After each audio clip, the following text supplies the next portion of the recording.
What is cortisol maxing? Are you a cortisol farmer? Because if you're a cortisol farmer, you probably are not an aura farmer.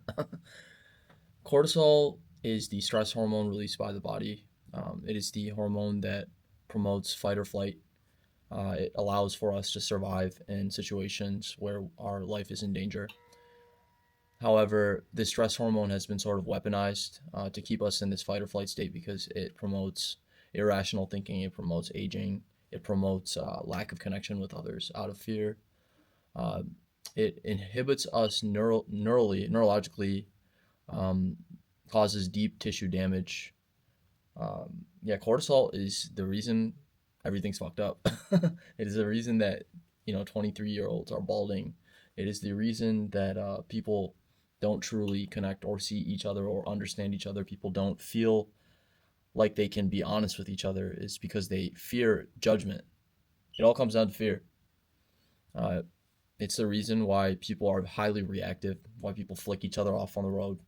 Um, it is the reason why um, there's much of evil exists in the world and less kindness. It's all because of cortisol. It is all because we do not know how to manage our reaction to stress. So you gotta ask yourself: Are you a cortisol maxer? Are you aging quicker than you wanted to? Because when I was at the age of 23 or 24, I started getting a lot of gray hairs, and I'll notice there's a lot of young men and women feel this sort of fear to life, this impending doom about the future. At least I did. Not at least. I know a lot of people that do, that just don't talk about it. And it is almost like towards the end of the night, we have a predisposition to re- release a lot of cortisol and be in a stress state, and it lingers on throughout the day, prevents us from being us authentically. It prevents us from living in what some might call God's image, or if you don't believe in God, maybe the best version of yourself, the version of yourself where um, you're thinking properly, you're pursuing your own goal. You're not just being deferring to someone else or a corporation or another authoritative body to lead your own life, but you are truly just making these decisions for yourself. And a little bit of a sidebar or side note is that I think that teenagers should not be getting the level of acne that they have. I think a lot of it comes down to cortisol maxing. They start to feel the trauma and stress of the world, the shame of the world, the fear of not being accepted, the fear of not being validated, the fear of being ridiculed for who they are, the things that they like, their interests. So leads them down to a little bit of a more depressive, rebellious path. They feel the instructions come on heavy from society, and their autonomy and agency goes out the window.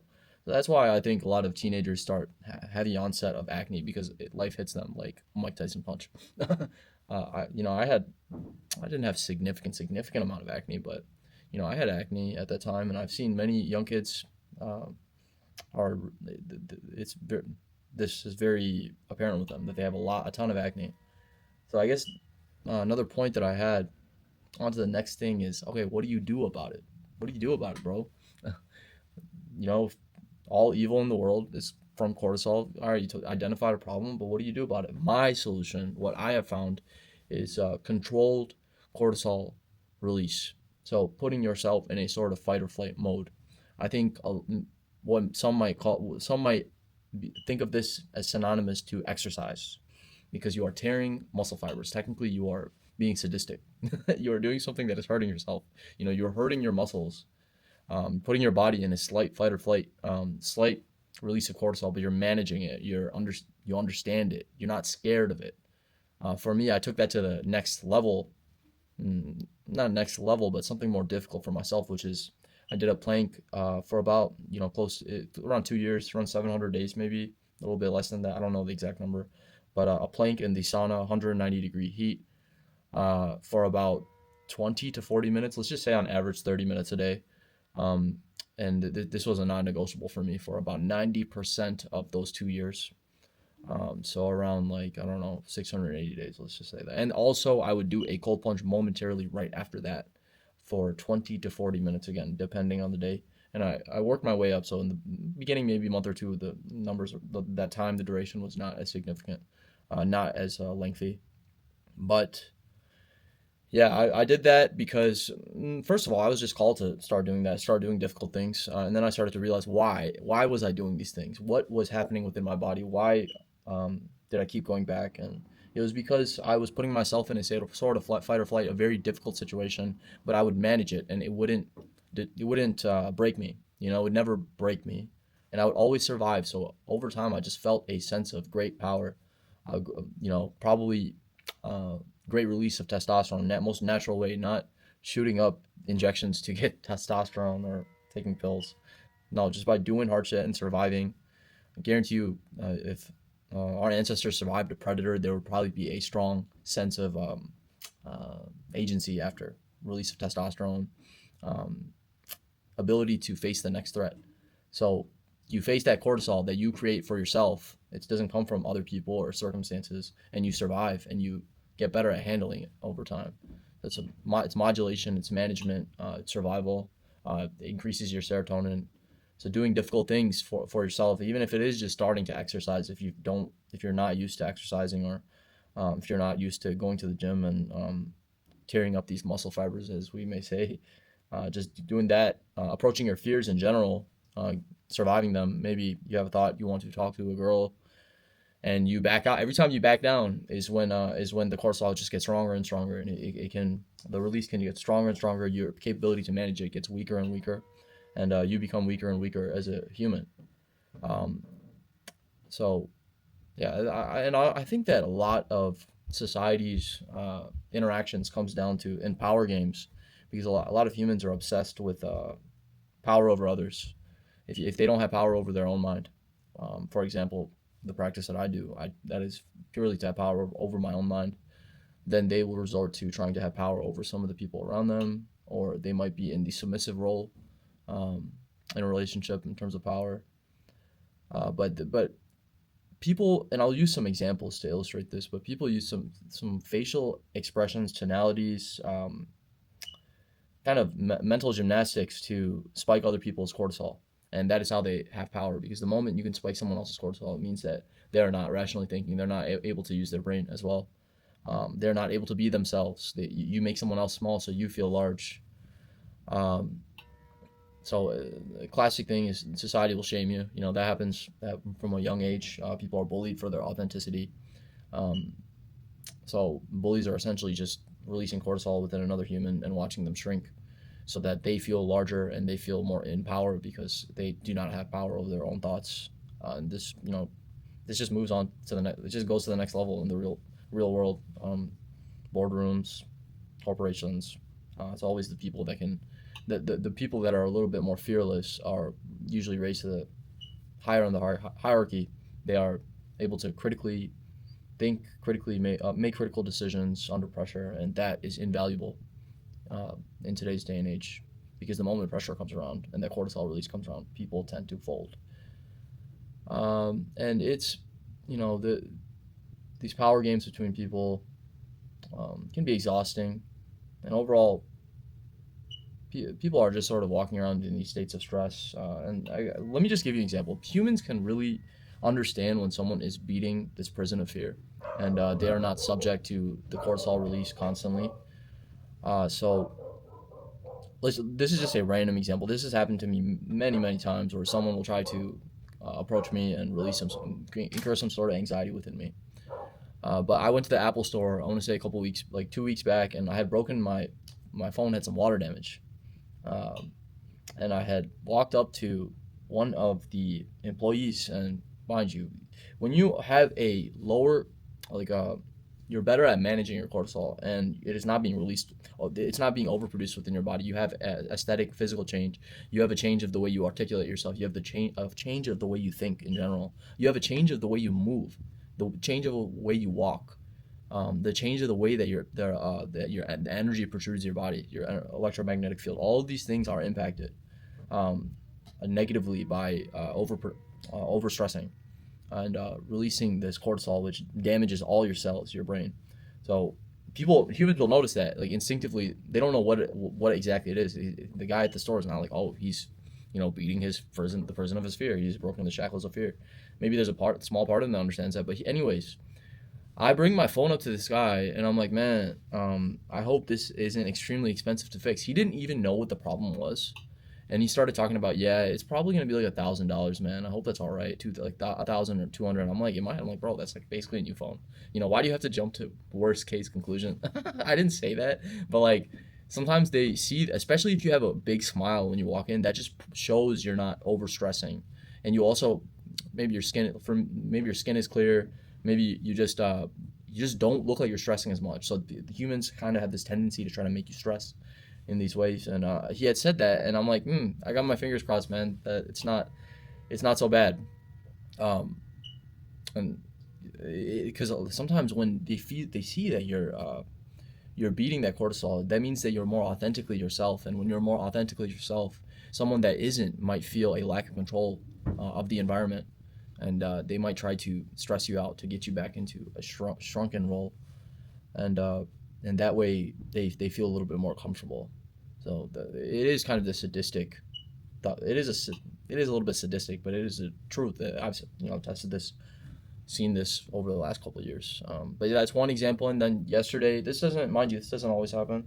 Um, but like I approach a girl. I'm not saying that it doesn't always happen that I approach a girl, which it's true. It doesn't always happen whenever I feel, um, I don't know, very free from the mind is when I just feel very, and it's been happening more and more, but I feel more lighthearted at the gym, and I just might make a comment, or I might be very present in the situation and ask a question, or make a comment about someone's outfit in a positive way.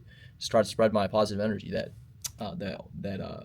cortisol minning, if you will, not maxing. But like, yeah, like I said, some people see that you're more authentically yourself. Your cortisol is lower, your skin is cleared up, or you don't have the same inflammation that everyone else has. You don't walk around and speak the same way, or walk around kind of stiff all the time. And they feel a lack of control. So this woman had, I just asked a simple question of when she's on the leg press. I asked her, do you put your legs at different places? Because I remember seeing a old picture of there are many places to put your legs on the leg press, machine leg press, and they all hit different muscles of the leg. Like if you put it higher, I don't know what the exact. I'm not gonna try to think about it right now, but like what like if you put it higher, maybe the glutes. If you put it lower, maybe it's more hamstring or quad focused. So I asked her, like, are you conscious of that? Like, do you put it in a certain, like, do you put your legs like higher or lower? Do you think about it? And mind you, most of these people are not. Most people are not rationally or thinking about shit or actually understanding what they're doing. They're just copying what someone else does, and they don't understand the meaning or they just don't get what is going on. They just see what other people do and they just copy it and try to look normal. that is that is their that is what their existence has been reduced to. But anyway, she sees me, I asked that, and then she just gives me the most stale face. You know what I mean? She's like, uh, she's like, I don't know, and then like it was just very like a rejection face, rejection face, and you might be like, man, maybe she just didn't want to talk. Maybe she didn't want to talk. You know what I'm saying? But her facial expression didn't have to be that way. That was a facial expression of rejection and shame for approaching. A facial expression of getting me to shrink, And a second later, it did inhibit my neurological function because I was like, damn, I can't, like, and mind you, I had a couple other good interactions prior to this, so I was already feeling like good. And then like, if you roll the dice, it could come back and like, you could hit double ones, which is not good in this case, right? Instead of I don't know, 2 12s, whatever. I'm not a dice player. I'm not a dice roller. But anyways, it's in a way that facial expression is meant to get me back into a lower state, a lower vibratory state, a state where my cortisol spikes a little bit, where I'm stressed, where I don't feel like the world is safe to just go and talk to anyone. And I had said something relatively unintelligible right after because I got into a minutely anxious state because she completely just like gave me a very stern and mean look for absolutely no reason. Even if she didn't want to talk, she didn't have to give that facial expression. That is, and a lot of women I find like to control men this way, or feel a sense of power as a response to the patriarchy. But that is a completely different story. But yeah, after that, you know what I said? I said something unintelligible. I said, oh, I guess it's a good lower body exercise. No shit, it's a leg press. You know what I'm saying? No fucking shit. And I said that, and It is what it is, though. You are freer from the mind. It wouldn't be fun if it wasn't risky. So yeah, these are just some examples of people will try to have power and spike your cortisol because they feel powerless when they're in the presence of someone that, first of all, has a larger electromagnetic field, someone that is lower their inflammation, someone that is more like they're rationally thinking, they have a pep in their step, they're not showing the same signs of stress that other humans are all showing. um, so yeah, I think I've covered a good amount of the points about cortisol and why it's basically the devil's tool to fuck people over and age people and put them in the hospital and keep them isolated, keep them from connecting. Um, yeah, stress is absolutely terrible. Once you meditate long enough, because you realize there are actually no problems there because there's nothing that's actually jeopardizing your safety. Like a lot of the problems that we think about are um, as a result of really caring what other people think or allowing other people's thought of define our worth, which is just sort of irrational because throughout our life we're going to be meeting different people, and this set of people, this 10 years, a fraction of them will be around the next 10. There's no real point in building up our own self worth as you know, in thinking that external validation is what gives us our worth, because it is the people around us are sort of constantly changing. Like instead of relying on our own brain activity, our own brain function, our own understanding of this life, our own understanding of what we're doing, our own understanding of our trauma, our past, and using that as a indicator of power, we are in this prison of external validation, and it causes us to stress and have this inflammation and not think properly, not actually know what we're doing, not not know where the leg press placement does for each of the, you know, not being willing to learn, operating from that ego so that you don't show your cards that you don't actually know all that much. Um, and yeah, one last thing. I know it's not that it's a long video. This is, YouTube has plenty of videos that are past 20 minutes, but meditating will make it so that you can actually at least notice that you're in fight or flight. You can actually, even like, once your mind starts racing after you've meditated for quite long enough and you build up gray matter within your brain, you start to more rationally think. You start to become metacognitive. You start to even like be just much more aware of your body's reaction, like what is going on within your body, and you might notice that you're in fight or flight, or you might notice that you're more anxious instead of getting so wrapped up in it. Like you might be seeing the painting, like the Mona Lisa, or like that, whatever, that's the Starry Night, as opposed to being in the Starry Night, like in the landscape. You might be viewing the picture from the outside, and you man, that was a really good way of telling that was a very, very good analogy for meditation and understanding thinking. See, that too, like, you just start to creatively think and critically think when you meditate, when you control your thinking, when you lower your cortisol, when you stop being a slave to stress hormone, when you lower inflammation. All of these things will help you. Much love.